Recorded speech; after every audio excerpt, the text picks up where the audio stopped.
네, 주식 강의 연구소 시청자분들 반갑습니다. 주식 와이프 곽유정 전문가입니다.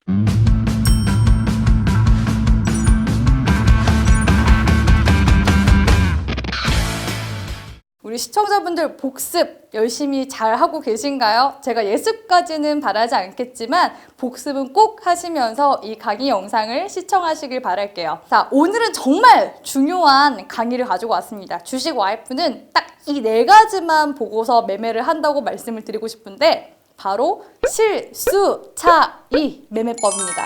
이 매매법만 우리 시청자분들이 잘 숙지를 하시더라도 앞으로 매매하면서 있어서 평생 써먹을 수 있는 방법이라는 거 꼭 알아두시길 바라면서 오늘의 영상 시작해 보도록 하겠습니다. 자, 실수, 차이. 제가 여기 앞에다가 답을 이렇게 적어 놓은 것 같아요. 실적과 수급과 차트, 이슈. 이 4가지를 묶어서 저는 실수, 차이, 매매법이라고 말씀을 드리고 싶은데요. 단타 매매를 할 때도 마찬가지고 중장기 매매를 할 때도 마찬가지라고 보여집니다. 당연히 실적이 흑자 전환이 되거나 매년 실적이 증가가 되는 그런 기업들로 매매를 하셔야지만 앞으로 주가가 내려가 있더라도 앞으로의 성장성을 좀 바라보면서 매매를 하실 수가 있겠죠. 실적이 좋지 않은 기업 같은 경우에는 제가 지난번에도 말씀드렸지만 관리 종목, 환기 종목 이런 자기 자본 잠식에 빠질 수 있기 때문에 상장 폐지의 위험에 노출이 될 가능성이 높습니다. 그렇기 때문에 실적적인 부분들 꼭 체크를 하시라고 말씀을 드리고 싶고요. 두 번째는 수급적인 부분입니다. 돈이 가는 곳에는 항상 거래량이 뒤따르기 마련이고요. 외인과 기관 또 내지는 개인 큰손들의 수급이 따라 붙게 됩니다. 돈이 있는 곳에 이슈가 있고 돈이 있는 곳에 수익이 있다라고 보시면 되겠는데요. 이 수급적인 부분도 꼭 체크를 하시면서 매매를 하시는 게 좋겠죠. 보통 통상적으로 이제 낙폭 구간 이후에 반등 구간을 주는 구간에서는 한두 달 전부터 대량 거래량이 터지면서 시세를 꿈틀꿈틀 내는 경우가 많습니다. 이런 부분들은 우리 시청자분들이 각각 매매하시면서 찾아가 보시길 바라겠고요. 차트. 자, 이 차트도 정말 중요한데 기술적 분석이다, 기본적 분석이다 하면서 뭐가 먼저냐라고 얘기하시는 분들도 많을 겁니다. 근데 이 차트도 당연히 소홀히 해서는 안 되고 그렇다고 해서 차트를 너무나 맹신을 하실 필요가 없습니다. 차트를 보실 때 뭐 여러 가지 패턴들도 공부를 하실 거고 보조지표라든지 가격이동 평균선 뭐 이런 여러 가지 이제 도구 틀로 우리가 차트를 보면서 매매를 할 텐데 사실 제일 중요한 거는 차트를 보면서 구간이 위에 있느냐 내지는 주가가 아래에 있느냐 이 부분을 파악하시는 것이 저는 먼저라고 생각이 듭니다. 그렇기 때문에 이 차트를 너무 맹신하면서 매매를 하지 마시고요. 차트도 역시나 참고사항일 뿐이다 라는 것을 꼭 머릿속에 기억을 해두시고 매매를 하시길 바랄게요.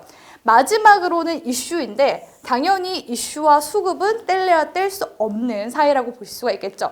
이슈가 있는 특히나 우리나라 시장 같은 경우에는 테마주로 돌아가는 시장이기 때문에 수급이 붙는 곳에 꼭 항상 테마가 있다고 보시면 되겠습니다. 일례로 최근에 미세먼지 관련 이슈들이 붙으면서 관련 종목들이 상승세가 강하게 나오기도 했었죠. 크린앤사이언스 이런 종목들도 200% 가까이 올라갈 수 있었던 이유는 바로 미세먼지 관련 이슈들이 올 봄에 초부터 계속 들어왔었던 이슈이기 때문입니다. 거기다가 플러스로 이슈가 정부 정책 수혜까지 붙게 된다면은 더 크게 올라갈 경우가 많겠죠. 그래서 이런 이슈와 수급적인 부분들을 같이 체크를 하면서 차트상의 위치를 보시고 실적적으로 앞으로 성장성이 있는 기업들로 매매를 하신다면 승률이 높아집니다. 자, 어떻게 매매를 하는지 같이 실전 사례를 통해서 한번 배워보도록 할까요? 제가 한 가지 삼성전자 사례를 들어서 말씀을 드리도록 할 텐데요. 삼성전자를 주식 와이프가 최저점 구간에서 공략을 하셨다면 믿어지시겠습니까? 많은 분들이 삼성전자라고 얘기를 하시지만 사실 그 구간을 어디에서 진입을 해야 될지 모르시는 분들이 많으십니다. 이러한 부분들도 실적, 수급, 차트, 이슈 이 4가지를 통해서 최저점에서 삼성전자도 매수를 하실 수 있다는 것을 제가 실전 사례를 통해서 보여드리도록 하겠습니다. 자, 먼저 실적적인 부분을 한번 보도록 할 텐데요. 실적을 한번 보면은 2018년도 12월에 최대 실적을 낸 모습을 확인하실 수가 있습니다. 2019년도 12월 예상 잠정 실적은 그보다는 조금 낮게 평가가 되고 있지만요. 작년에 삼성전자에서 그렇게 반도체 업황에 대해서 글로벌 리포트가 안 좋게 나옴에도 불구하고 사상 최대 실적을 냈다라는 점을 우리가 눈여겨보실만 합니다. 그리고 실적적인 부분을 체크했으면 그 다음에 우리가 체크해야 되는 부분 뭐라고요? 바로 수급적인 동향인데요. 주가가 삼성전자 주가가 정말 많이 내려갔습니다. 2017년도 이후로 2018년도 내내 빠지다가 거의 최저점 구간이 2019년도 거의 초입구에 찍어줬다고 보시면 되겠는데요. 12월부터 보시면은 이거는 이제 11월에서 12월 달 구간의 동향입니다. 보시면은 외국인들의 순매수가 그렇게 많지 않은 모습을 보실 수가 있는데 여전히 외국인들도 삼성전자가 내려갈 때까지는 그냥 눈여겨보면서 눈치 보기 구간이 나왔었다는 겁니다. 근데 언제부터 수급 동향이 반전이 되면서 올라가느냐? 12월 달 거의 중순에서 말부터 정확히 말씀드리자면 거의 크리스마스 부근부터 시작해서 외국인들의 순매수가 지속적으로 이어져 오는 모습을 보실 수가 있습니다. 외국인의 동향은 보통 최저점에서 매수를 하신다고 보시면 되겠는데요. 우리 개인들이 매매를 할 때 주가를 이렇게 본다면은 외국인들은 보통 제일 최저 아래 구간에서 외인들이 매수를 하신다고 보면 되고요. 그리고 그 다음 구간에서는 기관들이 매수를 하고 마지막 파동에서 항상 개인들이 붙는다고 보시면 되겠습니다. 우리 투자자분들 현명하게 매매를 하시려면 언제부터 매매를 하시는 게 좋겠습니까? 바로 주가가 제일 최저 아래 구간에 있을 때 외인들이 매수를 하는 구간에서부터 관심을 갖고 매매를 하는 게 가장 현명한 투자 방법이겠죠. 그래서 외인들의 매집이 어느 구간에서부터 이루어지고 있는지를 우리가 살펴볼 필요성이 있다는 겁니다. 그랬더니 12월 그 말부터 지속적으로 이어지는 모습을 보면서 주식 YF가 최저점 구간대 외국인의 매집 동향을 보면서 알아차릴 수가 있었던 부분이고요. 자, 그 다음에는 차트를 보도록 할 텐데요. 당연히 차트도 제가 중요하다라고 말씀을 드렸죠. 근데 차트가 중요한데 어떤 차트가 중요하냐? 가격이 위에 형성이 되어 있는지 아래에 형성이 되어 있는지 그 부분을 보시는 게 좋겠죠.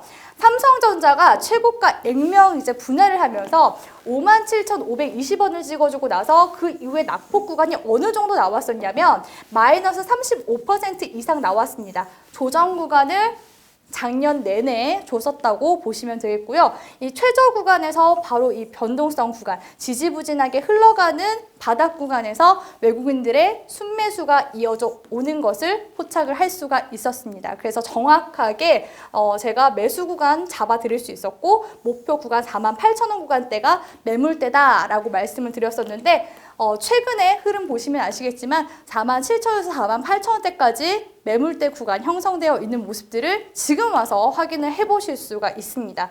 자, 다음 구간을 한번 보시면요. 이 차트상의 구간이 제가 1월 초였죠. 1월 초에 삼성전자 이제 매매 전략을 알려드리면서 매물대 구간을 여기 48,000원 구간으로 잡아드렸었는데 그때 당시에는 주가가 이렇게 빠지고 있었습니다. 근데 이 구간에서 제가 삼성전자를 모아 가셔야 된다라는 말씀을 드렸었고 정확하게 삼성전자가 반등이 나오면서 48,000원 구간대 매물대까지 올라간 모습들 확인을 해보실 수가 있겠죠. 자, 다음으로 마지막 이슈 부분인데요. 삼성전자가 최대 실적을 냈음에도 불구하고 주가가 떨어질 수밖에 없었던 가장 큰 이유는 미중 무역 협상 때문이었습니다. 작년에는 미중 무역 전쟁이었는데 올해는 미중 무역 협상으로 넘어가게 되었죠. 12월 말부터 긍정적인 이슈들이 나오기 시작했습니다. 문우신 장관이 내년 1월 무역협상 계획한다라는 이슈가 나왔었고 1월 초에도 트럼프 미 대통령이 미중 무역협상 엄청난 성공을 거둘 것 같다라는 이야기들, 긍정적인 이야기들이 나오고 있습니다. 항상 주가가 내려갈 때는 불안한 이야기들이 많이 오고 가고요. 또 올라갈 때는 좋은 이야기가 나옵니다. 그래서 이러한 이제 위기를 기회로 알아볼 수 있는 눈이 있어야지만 당연히 매매를 하실 때 충분히 업황을 보시면서 중장기적인 안목을 가지고 매매를 하실 수 있다는 거 이거를 우리 시청자분들이 꼭 체크를 하셨으면 좋겠습니다. 마지막으로 복습 드리자면 실적, 수급, 차 차트, 이 이슈, 이 네 가지가 병행이 된 종목군들로 매매를 하시면 단기적으로든 또 중장기적으로든 승률 높은 매매를 하실 수 있다는 점 꼭 명시를 해두시면서 오늘 방송은 몇 번이나 돌려보시면서 복습하시길 바라겠습니다. 자, 그럼 저는 다음 6강에서 뵙도록 할게요.